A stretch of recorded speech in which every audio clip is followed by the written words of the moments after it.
Bismillahirrahmanirrahim. Assalamualaikum warahmatullahi wabarakatuh. Innal hamdalillah nahmaduhu wa nasta'inuhu wa nastahdihi wa nastaghfiruh. Wa na'udzu billahi min shururi anfusina wa min sayyiati a'malina. Man yahdihillahu fala mudilla lahu wa man yudlil fala hadiya lahu. أشهد أن لا إله إلا الله وحده لا شريك له وأشهد أن محمدا عبده ورسوله اللهم صل وسلم وبارك على محمد وعلى آله وأصحابه وأزواجه وذرياته ومن تبعهم إلى يوم الدين رب اشرح لي صدري ويسر لي أمري واحلل عقدة من لساني يفقه قولي ولا حول ولا قوة إلا بالله أما بعد أيها الإخوة إخوة الإيمان أعزني الله وإياكم مسلمين muslimat yang dikasihi Allah Azza wa Jalla. Baik, alhamdulillah, pada malam ini insya-Allah kita menyambung kembali pengajian Fiqhul Akhlaq. Kita berada kepada perkara yang kedua selepas daripada ifsya'us salam, iaitu menyebarkan salam, yang kita telah bahas dalam kuliah yang lepas.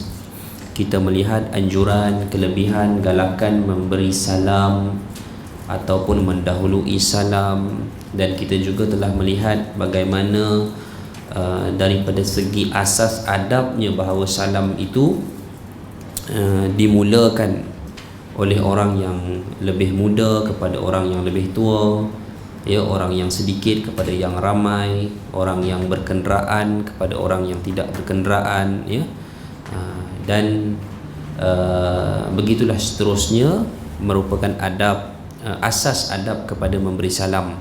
Dan kita juga telah membahaskan sedikit mengenai hukum memberi salam, yang mana salam itu diberikan kepada orang yang bukan Islam, ya, sama ada orang itu adalah orang bukan Islam itu satu individu, ataupun ketika mana dia bersama dengan sekelompok yang lain, ya.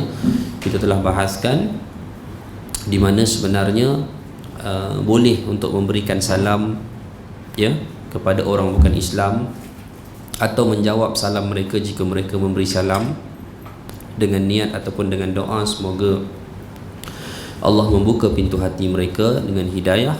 Dan juga sekiranya orang bukan Islam itu duduk bersama-sama dengan orang Islam dalam satu kumpulan, ya, boleh kita beri salam secara untuk keseluruhan mereka, walaupun dalam tu terdapat orang bukan Islam, ya, tak ada masalah.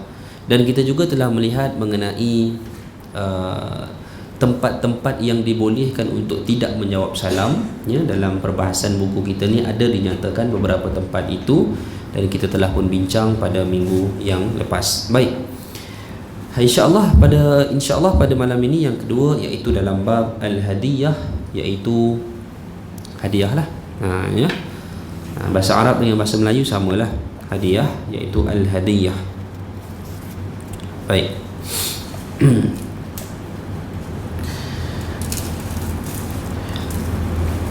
Hadiah ni dia ada suatu azimul athar, dia panggil, dia ada suatu kesan yang besar. Jika kita ni dia saling memberi hadiah, ya, memberikan suatu pemberian, suatu pemberian. Dia memberikan suatu azimul athar, ni maksud dia memberikan suatu kesan yang besar dalam hubungan, ya, fi istijlabil mahabbah, dalam, orang kata apa tu bahasa kita ni, memekarkan, menyuburkan kasih sayang, ya. Baik. Wa itsbatul mawaddah, ya, mawaddah, kasih sayang, rasa cinta. Dan juga kadang-kadang memberi hadiah ini dia boleh menghilangkan rasa kebencian. Sekiranya kadang-kadang mungkin seseorang itu dia ada rasa tidak senang dengan seseorang atas beberapa faktor lah yang tersendiri, namun dengan pemberian yang mungkin diberikan oleh seseorang, atau seseorang yang kerap memberikan pemberian, menyebabkan hilang rasa kebencian itu. Ya, mungkin sahaja boleh terjadi begitu, dan kadang-kadang memberi hadiah ini dia boleh mendidik ataupun melembutkan hati seseorang. Ya, baik. Jadi di dalam hadiah ni, kita lihat dalam buku kita terdapat nilai penghargaan, penghormatan. Ya, maka dengan sebab itu kita melihat Nabi menerima hadiah baik dari orang Muslim ataupun orang kafir. Nabi terima. Maknanya ada bukti, ada nas hadis yang menunjukkan Nabi terima hadiah daripada sama ada sahabat ataupun orang-orang kafir. Ya, sama ada yang memberi itu adalah seorang lelaki ataupun seorang perempuan. Ya, dan begitulah. Ya, sebaliknya. Baik. Jadi dalam masa yang sama Rasulullah juga menganjurkan supaya memberi hadiah. Begitu dia.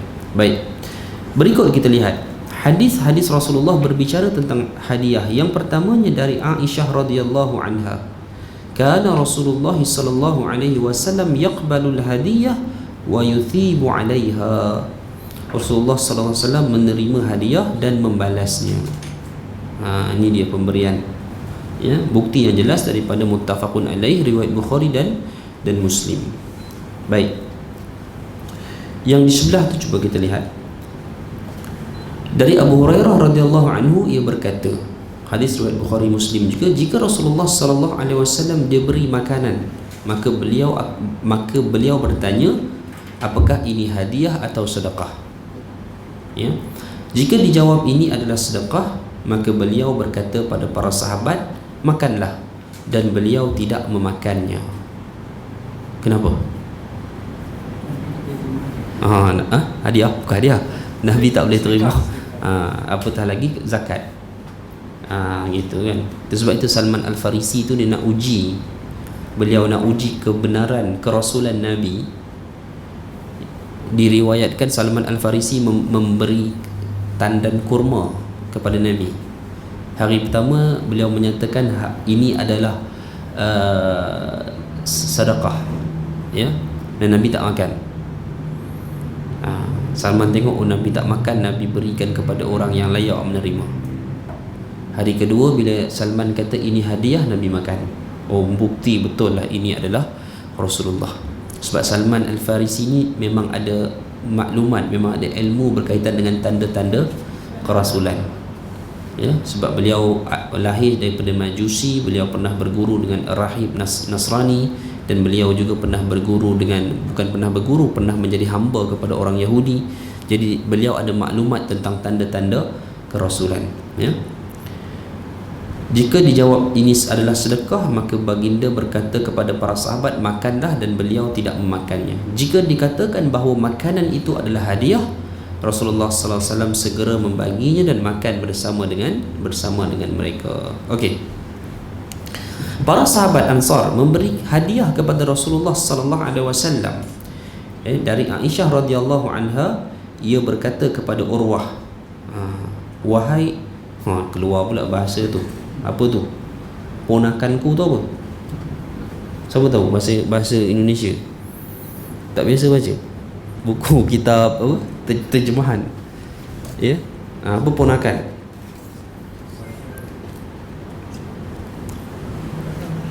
Tengok dalam ni lah, kena tengok dalam Arab tu. Ponakan ni apa? Anak saudara. Dia kalau paman, kita terjemahan buku Melayu tak banyak, kan? Sahabat-sahabat saya tu di Indonesia, di Mesir tu, pelajar-pelajar master tu ratus pelajar. Master Al-Azhar ni antara yang tersusah dalam dunia. Master dekat Malaysia boleh siap setahun setengah, 18 bulan, graduate, ambil gambar, konvo. Di Mesir lah konvo pun tak ada. Nak graduate tu bukan 18 bulan, 8 tahun. Master dia.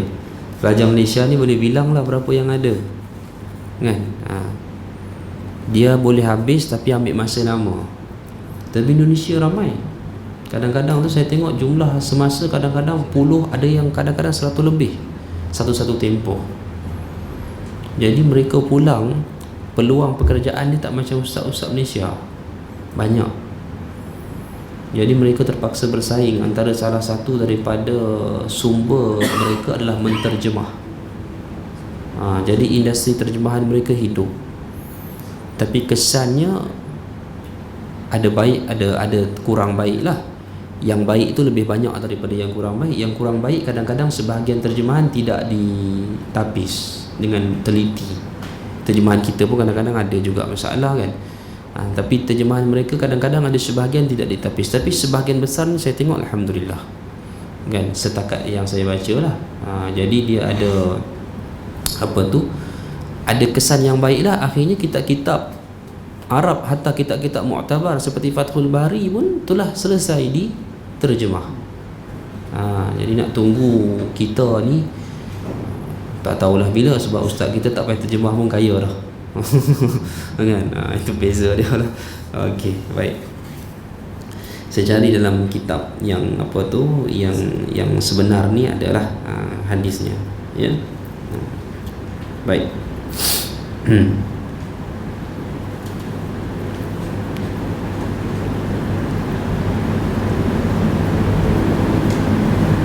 Itu dia. Ya. Aisyah berkata kepada Urwah, dia kata, wahai anak saudaraku, ponakanku. Dalam bahasa Arab disebut apa? Dia kata mana hadis ni tadi? Ibnu ukhti. Kan? Dia kata apa tu? Wahai anak kepada kakakku. Urwah ni anak siapa? Zubair. Zubair kahwin dengan sirah ni tuan-tuan. Zubair kahwin dengan siapa isterinya? Kakak kepada Aisyah, iaitu siapa kakaknya? Asma. Asma kan, Zubair tu menikah dengan Asma, dapat anak salah seorangnya Urwah. Itu dah jadi anak saudara kepada Aisyah. Sebab itu Aisyah ni digelar sebagai apa gelaran kunyah kepada Aisyah? Ummul Minah satu, ada lagi Ummu Abdillah, gelaran kepada Aisyah. Ibu kepada Abdullah. Aisyah ada anak ke? Saya tak pasti tentang pendapat yang menyatakan ada, pendapat menyatakan ada, wallahu a'lam. Tapi saya pernah dengar dalam kuliah Dr. Rozaimi lah, beliau menyatakan ada pendapat kata ada. Tapi wallahu alam, mungkin bacaan saya kurang meluas, tidak sampai ke situ. Tetapi kalau kita lihat kepada jumhur menyatakan gelaran Ummu Abdillah diberi, Abdillah itu anak kepada Zubair. Kan ada Abdullah ibni Zubair ibni Al-Awwam, anak kepada siapa tu? Isteri kepada Zubair tu Asma, kakak kepada Aisyah. Gitu ya. Nanti tuan-tuan ada masa, tuan-tuan rujuklah tanya. Kalau hadir kuliah doktor mungkin boleh tanya tentang pendapat itu. Ya. Mungkin doktor ada maklumat tu, nanti kan boleh ulas kepada kita insya-Allah. Jadi tapi pendapat majoriti menyatakan gelaran Ummu Abdillah itu, Abdillah adalah nisbah kepada, bukan nisbah, Abdillah itu adalah individu anak kepada Zubair yang merupakan anak kepada Asma, kakak kepada Aisyah radhiyallahu anha. Ya. Baik. Kita melihat bulan sabit 3 kali dalam 2 bulan. Jadi selama itu api tidak pernah dinyalakan. Maksudnya tidak memasaklah di rumah-rumah Rasulullah sallallahu alaihi wasallam.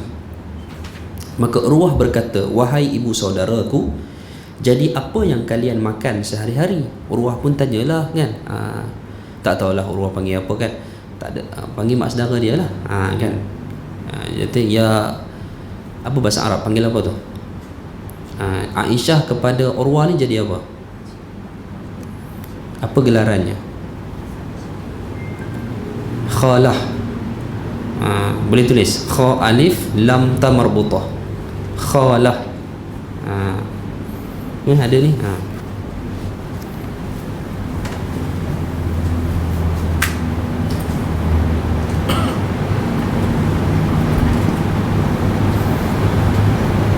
Lawannya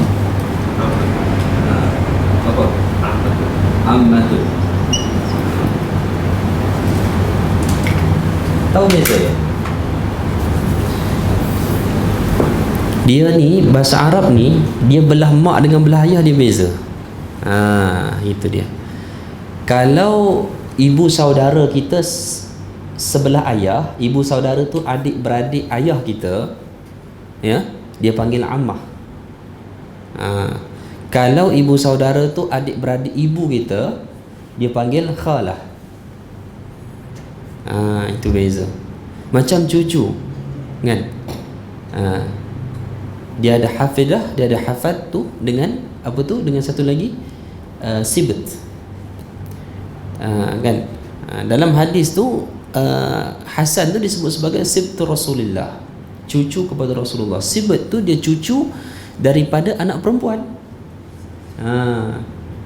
Kan? Hafid tu cucu daripada anak lelaki. Itu kelebihan bahasa lah, bahasa Arab. Begitu. Dia sebenarnya bahasa kita pun ada beberapa perkataan yang tak ada dalam bahasa Arab. Macam contohnya panggilan Pak Long, Pak Ngah, Pak Lang tu Melayu lah. Arab dia tak ada lah pula special macam tu kan. Dia semua panggil am ataupun khal, gitulah ya. Okey, baik. Sedikitlah selingan bahasa Arab. Terbau-bau ni sebab saya mengajar bahasa Arab. Terbau-bau dalam kelas. Okey, baik. Ya, jadi wahai ibu saudaraku, jadi apa yang kalian makan sehari-hari? Maka Aisyah menjawab, hanya kurma dengan air, ya. Al-aswadani disebut dalam bahasa. Al-aswadan tu maknanya dua benda itulah, at-tamar wal ma, ya, iaitu tamar dan juga air. Baik. Tapi Rasulullah SAW memiliki tetangga dari kaum Ansar yang memiliki kambing-kambing tu. Illa annahu qad kana li Rasulillah sallallahu alaihi wasallam jirani minal ansar kanat lahu mana'ih. Ya, maknanya Nabi ni adalah jiran-jiran orang Ansar ni yang banyak kambing-kambing, ya. Jadi mereka menghadiahkan susunya kepada Rasulullah sallallahu alaihi wasallam, maka kita meminumnya. Itulah hadiah daripada jiran. Jiran. Adalah kita panggil sunnah Melayu lama yang baik, kan? Tak semua je kita kata tertolak lah, walaupun sebahagian tu kita tengok sampai yang khurafat pun ada kepercayaan Melayu lama kita ni kan? Tapi ada sunnah yang baik. Perasan tak kalau siapa membesar kat kampung, biasa kat kampung dia biasa hantar lauk dengan mangkuk kat rumah. Siapa kan pernah tengok dulu-dulu kan? Dan bila hantar mangkuk tu mangkuk tu kena pulang balik. Tapi takkan pulang kosong tak puan nak. Masa berisi lah juga. Begitu. Walaupun tuan tu kata nanti pulang mangkuk tak payah isi apa-apa ya. Begitu. Tapi segan lah kan. Jadi secara tak langsung itu suatu adat yang diteliti, rupanya satu sunnah yang baik. Tapi tak ada lah ni lah, zaman ni tak ada dah. Kan? Ada lagi, masih ada, alhamdulillah. Kan? Takut jiran sebelah tak tahu siapa kan. Baik. Hadis tersebut riwayat Imam Al-Bukhari. Baik. Dari Abdullah bin Basar radhiyallahu anhu, kana Rasulullah sallallahu alaihi wasallam yaqbilul hadiyah wa la yaqbalus sadaqah. Jelas Rasulullah menerima hadiah dan tidak menerima sedekah. Begitu, termasuk zakat lah, ya. Sebab kalau kita buka Sahih Bukhari pun kan ada bab fardul khumus, kewajipan tentang 1/5 tu daripada harta rampasan perang yang memang ada bahagian untuk Rasulullah dan keluarga. Kita bicara lanjut lah, nanti mungkin pengajian Sahih Bukhari akan sampai di situ. Baik. Seterusnya hadis riwayat daripada Abu Daud, ini mengenai suatu kisah Najasyi dari Aisyah radhiyallahu anha, ya. Baik. Ia berkata Nabi sallallahu alaihi wasallam pernah diberi hadiah perhiasan, ya, dari Raja Najasyi, yang di dalam perhiasan itu terdapat cincin emas dengan mata cincin dari Habasyah. Allah alam lah, dia ahli cincin, dia minat kot main batu cincin ni. Tapi yang diberi oleh Najasyi itu cincin emas. Dia tak ada masalah nak bagi cincin emas sebab dia raja, jadi dia bagi. Ya,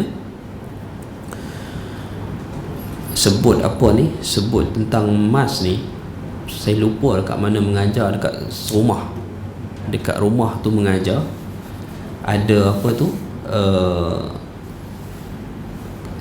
teko ke kolej, sama tak? Teko ke kolej yang buat teh tu orang teko, dia letak dalam almari kan. Saya pun tengok, cantik kan. Saya kata beli ke Arab ke, sebab nampak macam Arab tu kan. Jadi ialah orang baru-baru nak kuliah kan. Jadi masa tu dia tanya saya, "Ustaz, harga berapa?" Cuba Ustaz teka, saya mana tahu kan. Tak adalah, mungkinlah saya sangka baik, tak adalah dia niat riak, cuma saja nak test kita kan. Tapi saya tak tahu. Mahal harganya, belasan ribu. Saya kata, apa yang mahal sangat tu? Salutan tu salutan emas betul. Dia punya warna tu. Mujur tak dibuat minum masa tu, ada dalam almari. Dan dia letak tu, nampaklah kita tetamu kan. Cuma saya nasihatkan jual balik tak payah ada lah kan. Itu benda-benda yang lebih baik ni tak payah ada lah. Dia ada isu lain pula kan, sebab kita tak guna buat makan, buat minum tu memang jelas haramnya. Tapi dia ada isu lain lah, bila kita letak perhiasan begitu, orang nampak, dia jadi satu benda yang mungkin mendatangkan satu natijah yang kurang baik kan. Beberapa kali lepas tu pergi kuliah, tak ada lah, tak tahulah dia letak mana, mungkin dia jual lah kot kan. Ada rupanya benda tu, dia bukan material letak emas, salutan dia tu, salutan luar dia tu memang daripada emas betul. Buat harga dia mahal ya. Wallahu alam. Saya tak tahulah, saya bukan kaki emas tu, jadi saya pun tak berapa tahu sangatlah tentang itu kan ya. Tapi Rasulullah diberi oleh Raja Najasyi ini cincin emas betul. Lalu Rasulullah SAW mengambilnya dengan sebatang kayu atau dengan jarinya ya. Kemudian beliau memanggil Amamah binti Abil Ash, ini cucu Rasulullah ni. Ada adik-beradik tu kan, Amamah dengan siapa seorang lagi, lupa saya namanya, anak kepada Zainab yang bernikah dengan Abul Ash Ar-Rabi ya. Tu dia. Dan berkata kepadanya, "Pakailah cincin ini wahai anakku." Siapa ingat adik-beradiknya tu? Muhammad dengan siapa seorang lagi? Tak ingat. Saya pun tak ingat tu, sebab sirahnya tak banyak diceritakan ya. Ada yang kata mereka ini disembunyikan kerana antara yang hendak dibunuh oleh Syiah lah selepas daripada zaman tu ya. Wallahu alam ya. Tapi anak kepada Zainab, cucu baginda Nabi sallallahu alaihi wasallam ya. Okey, baik, seterusnya insya-Allah kita lihat al-hathu 'ala al-hadiyah walau bil qalil, anjuran memberi hadiah. Kalau dalam kitab asal ada sambungan walau bil qalil, anjuran memberi hadiah walaupun sedikit, walaupun kecil hadiah ni. Hadiah ni dia sebab dia berkaitan dengan hati, perasaan, walaupun kecil. Saya bawa hadiah gula-gula, saya bagi semua orang satu gula-gula, 5 sen satu. Sampai dekat seorang saya tak bagi, saya buat-buat tak nampak aja dia. Apa kita rasa? Taubat nak datang dah kuliah Ustaz. Walau bukan ada apa pun, 5 sen je gula-gula kan. Tapi dia memberi peranan tu. Itulah dia anjuran memberi hadiah walau biqalil, walaupun dia sedikit. Nabi SAW menganjurkan memberi hadiah walaupun sedikit. Nabi SAW bersabda, "Ya nisa al-muslimat, la tahqiranna jaratun li jaratiha walau firsinat syatin." Ya. Apa kata Nabi dalam hadis riwayat Bukhari ini? Wahai wanita muslimah ya, janganlah seseorang tetangga memandang rendah pemberian tetangganya walaupun hanya kaki kambing. Boleh makan kaki kambing? Boleh kan? Adalah juga isi kan? Tapi tak dapatlah macam bahagian lain. Begitu. ada asbabul wurud lah hadis ni kenapa Nabi sebut begini.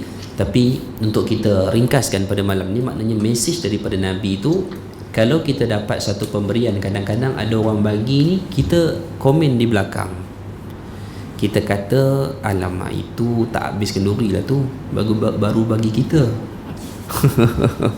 Kan, tak, jangan kata begitu. Kan.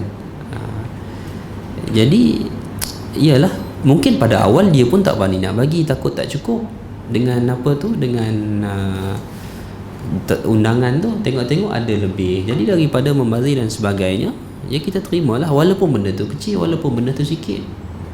Kan, habis-habis kenduri dia bagi kita satu telur rebus contoh, kita mau kata alamak ini je kan. Ini kadang-kadang benda-benda yang simple tapi sebenarnya berlaku dalam sebahagian individu kan. Mungkin kita juga kadang-kadang kita tengok berlaku juga kan, alamak ini je kita kata kan. Jangan cela pemberian lah, walaupun hal itu sedikit. Baik, maksudnya adalah Nabi menganjurkan seorang wanita agar memberikan hadiah kepada tetangganya dan bermurah hati dengan sesuatu yang mudah, ya. Walaupun hadiah yang diberikan hanya sedikit, itu lebih baik daripada tidak memberi. Baik,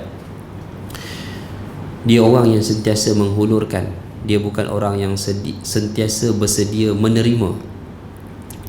Itu dia. Makan pun awal lagi bayar, Masya Allah. Orang tak sempat nak bayar kan. Dia ada kes lain, orang dah siap bayar, dah bayar ke? Buat tak tahu pula kan. Walhal memang dia nak mengelak je, ya.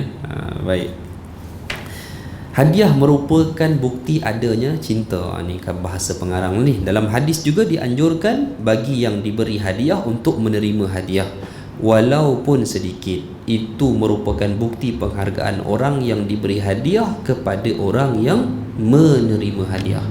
Maka sabda Nabi sallallahu alaihi wasallam dalam Al-Adabul Mufrad riwayat Al-Bukhari, tahabu tahabbu. Siapa belajar bahasa Arab, pattern perkataan itu adalah pattern tabaduliyah, iaitu pattern kesalingan. Maksud dia saling memberi akan wujud perasaan saling mengasihi. Itu dia, saling lah. Kalau kita tengok dia kena saling, seorang beri, seorang kena beri balik. Kalau seorang je beri tak sempurna lah, tidak sempurna kan. Kita pun tengok kalau hak ni bagi, hak ni bagi, hak ni bagi, hak ni kata dia. Ya. Jadinya antara yang pernah saya lalui lah, saya kongsi pengalaman tak, perkara yang pernah saya lalui sendiri, ya. Ada satu kematian, ya, suatu kematian, dan kita nak ziarah kepada kematian tu sahabat-sahabat kita jugalah masa tu di Shah Alam. Jadi sebelum nak pergi tu, sahabat kita tu yang kematian ibunya pada masa tu, dia telefon boleh tak dapatkan kapur barus, kan. Kita tahu kapur barus bid'ah tak kan.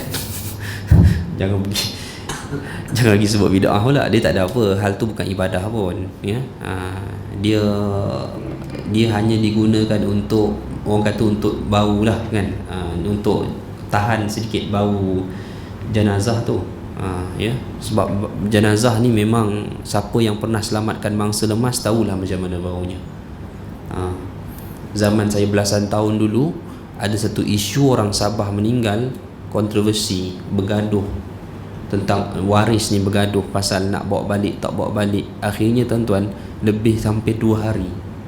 Masa bawa turun tu tak boleh nak rasalah bau macam mana kan.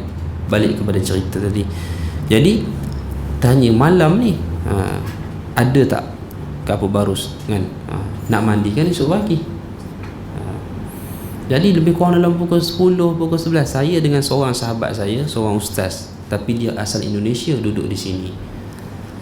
Satu akhlak yang saya boleh belajar tentang pemberian hadiah tu, saya pusing dengan dia sampai dekat hampir sejam cari kedai yang masih buka, yang ada jual, tanya. Walaupun akhirnya hampa, kecewa, tak ada kan. Boleh cari esok pagi, tapi Saya tengok beliau semangat dan kesungguhan nak memberikan benda tu, walaupun berapa sen sangat benda tu, kan? Itu dia. Sampai saya nak kata je pada ustaz tu, dah lah kita balik lah, kita tak payahlah, kan? Saya lah, diri saya sendiri, tapi tak terkeluar perkataan itu. Tapi hal itu, situasi itu mengajar bagaimana kalau orang yang sudah diberikan suatu kemanisan untuk ambil suatu sunnah, walaupun kecil, walaupun hanya pemberian sedikit, tapi dia usaha juga nak boleh bagi, nak boleh dapat, nak sempurnakan permintaan itu. Mungkin i'tiqad sebagai hadiah, kan, tak tahu apa nak bagi, begitu. Tapi Masya Allah lah, itu satu benda yang saya ingat sampai ke hari ini. Baik. Jadi seterusnya, Insya Allah, anjuran menerima hadiah. Dari Abdullah bin Mas'ud, Nabi SAW bersabda, ajibud da'i wala taruddul hadiyah wala tadribul muslimin. Hadis riwayat Bukhari dalam Al-Adabul Mufrad. Datangilah orang yang mengundang kalian. Kata para ulama ni berbeza hukum walimah dan selain daripadanya. Saya ambil hukum yang majoriti lah. Walimah ni ulama kata maknanya wajib hadir. Sekiranya tak ada apa-apa keuzuran, kita dijemput, kita hadir lah. Jadi kena alert dah dengan panggilan tu. Dapat je kad, bubuh dekat peti ais, tampal dengan magnet tu, InsyaAllah tak lupa. Sebab hari-hari buka peti ais. Saya pun begitu dulu masa mula-mula jadi ustaz. Mula jadi ustaz, orang banyak jemput, kan, mana ingat. Last tak pergi kuliah ustaz, tak datang kenduri saya. Dah jadi serba salah kita. Akhirnya dapat je kad, letak dekat peti ais, hari-hari buka. Tengok kenduri, hari ni pergilah. Jadi kalau tak ada apa keuzuran tu, walimah kita pergi. Tapi ada pun jemputan yang selain, hukumnya tak sama. Maka yang afdalnya kita pergilah. Tapi kalau memilih untuk tidak pergi, jadi benarkan sila. Tadi tak personal, kadang-kadang kat surau dia ajak umum lah, wajib juga. Tak sama. Jemputan umum dia tak sama macam personal. Macam Facebook juga, jemput kahwin Facebook, tak, hukum tak sama macam Facebook tu semua friend tu dia jemput, kenal tak kenal habis, kan. Habis semua jemput. Ya, saya banyak friend orang Arab jemput kahwin, kan, mana nak pergi. Tapi kalau memang dia datang personal tu, dia tu itu hukum dia lain lah, ya. Itu kena pergi, ya. Okey. Tapi yang selain daripada tu, doa selamat ke apa, masyarakat kita ni biasa doa selamat lah, kan. Yang lain-lain dan sebagainya, kalau kita rasa kita mampu pergi, kita pergilah. Kalau kita ada kekuatan pula untuk menerangkan sesuatu dalam majlis tu, untuk membawa kepada pendekatan yang lebih tepat dengan sunnah, lagi baik, ya. Sila. Jauh, maknanya menyukarkan kita lah. Tak apa, boleh tolak, tak ada masalah. Jemputan apa tu? Walimah, boleh bagi tahu lah. Tak apa, boleh menolak, bagi tahu. Maknanya kita just inform kepada dia, tak dapat hadir dalam jauh begitu begini. Tak apalah, maknanya dia tahulah. Itu excuse yang kita telah khabarkan. Ya. Boleh, ya, insyaAllah. Ataupun jamuan-jamuan makan macam biasa yang orang jemput, kan? Tapi ada kadang-kadang kita ramai sahabat-sahabat sunnah ni duduk, sampai kadang-kadang orang duduk label lah, ni boykot majlis ni, jemput doa selamat tak datang. Jemput tahlil memang tuan-tuan tak datang. Kan. Saya orang jemput juga, tahu imam kan, orang jemput. Tahlil nak buat macam mana, tuan-tuan? Tuan-tuan bayang, takkan nak alasan saja, kan? Tak jadi. Malam hari tu, malam baru ni, malam 2 malam lepas, 2 malam ke 3 malam lepas, jemputan baca Yasin, tulis kat surau. Ustaz lain semua out of coverage ni, ustaz seorang yang ada. Kan, saya tengok, alamak, baca Yasin pula ni, kan. Saya duduk terfikir, ni mesti baca Yasin nak sambut Ramadan. Memang pergi, tak apalah, saya pergi sampai dekat pagar tu, makanan dulu. Makanan tu ada, saya tengok makanannya boleh tahan juga. Masuk tu rumah bagi tahu isteri saya kena gangguan. Dia kata kena sihir. Tak apalah, saya dengar lah dia kata macam tu. Tuan-tuan, terus kita bagi tahu kalau kena gangguan kita tak baca Yasin. Nabi perintah baca surah dalam rumah, elak gangguan, baca surah Al-Baqarah. Ada riwayat lain kata baca Al-Kahfi, ya. Ambil lah, tak apalah, boleh Al-Baqarah, Al-Kahfi. Tengok dalam rumah ada belajar tahfiz pula, lagi cantik. Saya kata tak apa, kita ambil Quran daripada surau, bawa semua Quran daripada surau, bahagi masing-masing surah Al-Baqarah. Yang ni ambil 2 muka surat, 2 muka surat, 2 muka surat. Yang belajar tahfiz, saya kata baca daripada awal setakat mana ingat. Surah Al-Baqarah juzuk 1 belajar tahfiz tak ada masalah. Dia baca. Tengah-tengah baca, meraung isteri dia. Itu dia. Ya, jadi dah cerita lain pula lah. Tapi kita dapat sampaikan lah pada malam tu. Alhamdulillah, saya dengan jamaah surau dapat sampaikan kepada tuan rumah, baca Al-Baqarah ni mesti baca dekat rumah, kan? Itu hadis yang sahih tu, Nabi kata maknanya baca Al-Baqarah selamat gangguan rumah tersebut. Baca setiap hari, ya, bacalah setakat mana mampu. Ya, sama-sama, maknanya daripada surah Al-Baqarah lah. Mungkin kita kata mungkin dalam 3 hari boleh habis, kan? Sebab tidak dimasuki syaitan dalam tempoh 3 hari. Baca berterusan. Itu dapatlah sampaikan satu sunnah yang sebelum ni saya tanya buat tak buat Ustaz. Habis tu duduk buat apa, kalau kena azan je lah. Tak tahu saya sejauh mana orang masuk jin ni azan boleh lari, tapi yang saya pernah tengok azan dia tak lari. Dia tetap macam tu jugalah, ya. Allah alam. Tapi kadang-kadang dia bergantung kepada kekuatan individu tu pun sebenarnya, kan? Kita yang tak pernah pergi sembahyang Jumaat, tiba-tiba ada orang masuk jin azan, jin tengok pun ya. Tonton tengok kan dalam kitab Muqaddimah Al-Ada' wa Dawa, kan, karangan Ibnu Qayyim Al-Jauziyah, kan, tentang macam mana Imam Ibnu Qayyim menukilkan kisah sahabat yang baca Fatihah tu, kan. Baik penyakit ketua kabilah tu, ya. Sedangkan kalau kita tengok Fatihah saja, kita baca Fatihah pada orang gila, kita pun tak tahu yakin ke tidak orang tu boleh baik. Kadang-kadang kesan sesuatu tu mungkin bacaan yang sama, tetapi sejauh mana kita kata kekuatan amalan individu itu, keyakinan dia kepada Allah menatijahkan kesan yang berbeza. Itu dia.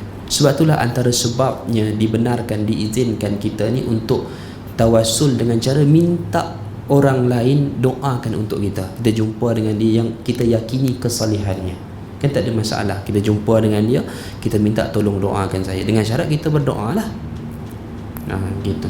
Kenapa diizinkan? Kerana mengambil kelebihan. Mungkin orang yang kita minta itu ada kekuatan yang mungkin kita rasa lebih daripada kita dalam doa dia. Sebab kalau kita baca kitab Al-Ada' wa Dawa ni, memang ada di peringkat awal itu Imam Ibnu Qayyim Al-Jauziyah bahaskan tentang kekuatan doa ni, jenis-jenis kekuatan doa memang ada, ya. Baik, insya-Allah. Nabi SAW menerima hadiah sedikit atau banyak. Dari Abu Hurairah radhiyallahu anhu, Nabi SAW bersabda, jika aku diundang untuk makan kaki atau paha kambing, kawarik atau dipanggil, tentu aku memenuhinya. Bahagian yang Nabi paling suka lah. Jika aku diberi hadiah kaki kambing atau paha kambing, tentu aku menerimanya. Paha tu dipanggil kawarik tu. Ya. Okey. Ibnu Hajar dalam Fathul Bari mengatakan, penyebutan kaki kambing dan paha kambing secara khusus bertujuan menyebutkan sesuatu yang remeh dan yang berharga. Kaki remeh, paha tu berharga. Tu dia. Kita pun kalau makan kambing tu suka bahagian tu, kan. Paha kambing adalah bahagian yang paling dipilih, sedangkan kaki kambing adalah bahagian yang tidak berharga dan tidak dipilih. Beratur dah lah 15 minit sampai kaki tinggal. Sedihlah kita, frust, kita kecewa. Baik. Jika anda mengembalikan hadiah, maka jelaskanlah alasan pengembaliannya demi menjaga perasaan orang yang memberi hadiah. Hadiah boleh dikembalikan tak? Ini hukum di sini. Orang bagi hadiah, kita kembalikan kepada tuannya. Ya. Dari Asy-Sya'bu bin Jathamah radhiyallahu anhu, dia memberi hadiah berupa keldai liar kepada Rasulullah. Ni dia, keldai liar atau keldai liar. Tak pernah jumpa. Keldai? Pernah jumpa? Zoo? Kat zoo. Tahu bunyi keldai? Inna ankaral aswati la sautul hamir, dalam surah Luqman. Seburuk-buruk suara keldai. Orang kampung saya panggil keldai. Saya duduk jalan dekat Mesir, jalan, tiba-tiba saya dengar macam trailer horn saya. Saya kata, trailer mana horn? Celah-celah jalan ni. Duduk tengok belakang, ada seekor haiwan je, keldai. Rupanya bunyi dia macam tu. Macam tu. Macam horn trailer. Kan? Dia keldai ni satu haiwan yang sifat dia kalau tengok, dia berat macam mana pun dia bawa juga sampai melebihi kemampuan dia. Itu dia. Kalau letak batu bata, keldai ni digunakan di Mesir, tarik batu bata untuk buat rumah. Tarik. Tak larat tarik, dia akan cuba juga menarik. Ada orang kata bagus, tapi saya melihat sebaliknya. Kan? Kerana dia menunjukkan suatu sikap tak mampu terima amanah tapi nak bawa. Berbeza dengan unta. Saya pernah pergi ke mazar ladang unta. Diletakkan beberapa kampit gandum di atas belakang unta tu. Unta tu tak nak bangun. Dia tak nak bangun. Tuan dia pukul, dia tak nak bangun. Dikurangkan kampit tu baru dia bangun. Dia tahu mana yang dia mampu bawa, mana yang dia tak mampu bawa. Kan? Kadang-kadang memang betul lah Allah menjadikan, memang tepat Allah menjadikan setiap kejadian ini ada tanda-tanda yang kita boleh pelajari. Gitu. Okey. Kat mana kita ni? Cerita lain dah. Okey. Keldai liar, ya. Tak tahulah, kena tanya orang Arab lah keldai liar ni. Ada yang pernah saya jumpa tu dikatakan zebra. Zebra ni keldai ke kuda? Kalau tengok kuda, tapi dia ada macam kuda tak? Keldai kan? Dia boleh makan, tapi keldai yang tu tak boleh makan. Keldai pelihara tu, tapi keldai liar boleh makan. Boleh sembelih. Buka Umdatul Ahkam, jumpa bab tu, bab haji tu. Dalam bab haji, hadis-hadis dalam Umdatul Ahkam, ada kitab kan Umdatul Ahkam. Balik tengok dalam bab haji, ada tentang beberapa hadis tentang pemburuan pemburuan keldai liar semasa dalam perjalanan daripada Mekah ke Madinah tu. Begitu. Ada yang Nabi makan, ada yang Nabi tak makan. Begitu. Ya. Okey. Dia memberi hadiah berupa keldai liar kepada Rasulullah ketika baginda sedang berada di Abwa atau di Waddan, ya, nama tempat. Kemudian Rasulullah mengembalikan keldai itu kepadanya ketika melihat rona ni, maksudnya riak mimik wajah sahabat tadi. Rasulullah bersabda, kami menolaknya kerana kami sedang ihram, bukan kerana kami tidak mahu. Sebab keldai itu diburu memang tujuan nak bagi kepada Nabi dan para sahabat yang sedang berihram, yang sedang muhrim, memakai ihram. Sebab tu Nabi tak makan, dan para sahabat lain tak makanlah bila Nabi tak makan, ya? Sebab memang diburu tu untuk tujuan bagi kepada orang muhrim. Sebab orang dalam ihram ni diharamkan memburu, kan? Fa iza halaltum fastadu, maka kamu bila kamu dah halal, maka berburulah. Dalam kaedah usul fiqh, perintah selepas larangan menunjukkan keharusan. Fa iza halaltum, apabila kamu telah halal, fastadu, maka berburulah. Adakah berburu tu wajib? Kalau wajib, lepas daripada kita tahallul, kita kena berburu semua. Itu sebab dalam kaedah usul fiqh, perintah selepas tegahan menunjukkan keharusan. Tegah tu apa? Ketika muhrim tak boleh berburu, kan? Tetapi selepas tamat fa iza halaltum, dah halal, fastadu, maka berburulah, menunjukkan keharusan. Siapa nak buru, berburulah. Itu dia. Ya. Berbeza dengan haiwan buruan yang diburu yang tidak diniatkan kepada orang yang muhrim. Tak niat. Ya. Tiba-tiba contoh orang yang muhrim, tapi saya tak tahu dah praktikal ke tidak benda ni, tapi mungkin sebagai informasi maklumat kepada kita, kan. Orang yang muhrim dia beli makanan daripada buruan. Katalah orang tu memburu, dia jual, kan. Dia buru, lepas tu dia jual, kemudian orang yang muhrim tu beli makan, boleh. Sebab dia bukan diburu khusus dengan tujuan untuk dihidangkan bagi orang-orang yang pakai ihram. Ya. Baik, jadi di sini Nabi mengembalikan hadiah itu kerana sebab. Ada sebab. Ni salah satu sebabnya di sini adalah menolaknya kerana syariat. Begitu. Hukum. Maka daripada sinilah akan timbul banyak perbahasan mengenai menolak hadiah, mengembalikan semula hadiah kepada pemberi, dan hukum menghadiahkan hadiah kepada orang lain. Ya. InsyaAllah sambung minggu depan dah, tuan-tuan. Boleh, ya? InsyaAllah kita berhenti sini dulu. InsyaAllah saya kena berhenti awal sikit, nak pergi hospital. Tuan-tuan perempuan doakanlah, InsyaAllah esok isteri saya nak Caesar, anak kedua. Ni dah warded dah ni. Jadi tak tahulah, doakanlah, tawassullah dengan amalan tuan-tuan, amal baik ni, doakanlah untuk saya, mudah-mudahan, ya. InsyaAllah mudah-mudahan, ya, semuanya selamat, InsyaAllah. Kalau kambing tu lepas raya lah gamaknya. Kan. Ya, wallahu alam. Jadi InsyaAllah minggu hadapan dengan diizinkan Allah, InsyaAllah kita akan bahas apa yang saya sebutkan tadi, ya, mengenai hukum hakam tolak hadiah, kembalikan hadiah, dan menghadiahkan hadiah kepada orang lain. InsyaAllah ada beberapa panduan daripada nas yang menyebut tentang perkara itu, insyaallah. Wallahu alam. Aqulu qawli hadza wa astaghfirullah li wa lakum wa lisairil muslimin wa sallallahu ala Muhammad wa ala alihi wa sahbihi wat tabi'in walhamdulillahi rabbil alamin. Assalamualaikum warahmatullahi wabarakatuh.